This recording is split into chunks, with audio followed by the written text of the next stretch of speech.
నిన్న చందానగర్లో ఖజానా జ్యువెలరీ షాప్లో 6 దొంగలు దోపిడీ చేయనికి ఆ షాప్ లోపల వచ్చి కాల్పులు మరి జరిపి దొంగతనం చేసినారు. వాళ్ళు సంగారెడ్డి వైపు వెళ్ళినారు, అటువైపు వెళ్ళినారని ఇట్లాంటి వార్తలు కూడా మీడియాలో నడిచింది. కానీ ఇవాళని నేను మీడియాకి వాచ్ చేస్తే కొన్ని వార్తలు నడుస్తున్నాయి, ఆ 6 మందిని అరెస్ట్ చేసుకున్నారు అని. నేను మా ముఖ్యమంత్రి రేవంత్ రెడ్డి గారికి రిక్వెస్ట్ చేయాలనుకుంటున్నాను. ఉత్తరప్రదేశ్లో ఎవరైనా దొంగతనం చేయనికి, దోపిడీ చేయనికి, మర్డర్ చేయనికి ఇవ్వాలా భయపడుతున్నారు. చాలా మంది దొంగలు జైలు లోపట వెళ్ళిన తర్వాత మా బెయిల్ కూడా వద్దు, మేము బయటికి కూడా రాము, మేము జైలు లోపటనే ఉంటాము.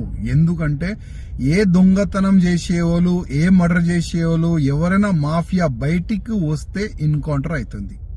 అంటే యోగి ఆదిత్యనాథ్ గారు ఆ విధంగా ఒక మంచి వాతావరణం ఉత్తరప్రదేశ్లో తయారు చేసి పెట్టుకున్నారు. రేవంత్ రెడ్డి గారు, మీరు కూడా మన తెలంగాణ ప్రజలని కాపాడడానికి కొన్ని ఎన్కౌంటర్ మీరు కూడా చేపియాలి. ఇప్పుడు నిన్న ఆ ఖజానా జ్యువెలరీ షాప్లో దొంగతనం చేయనికి వచ్చిన తర్వాత వాళ్ళు కాల్పులు కూడా జరిపినారు.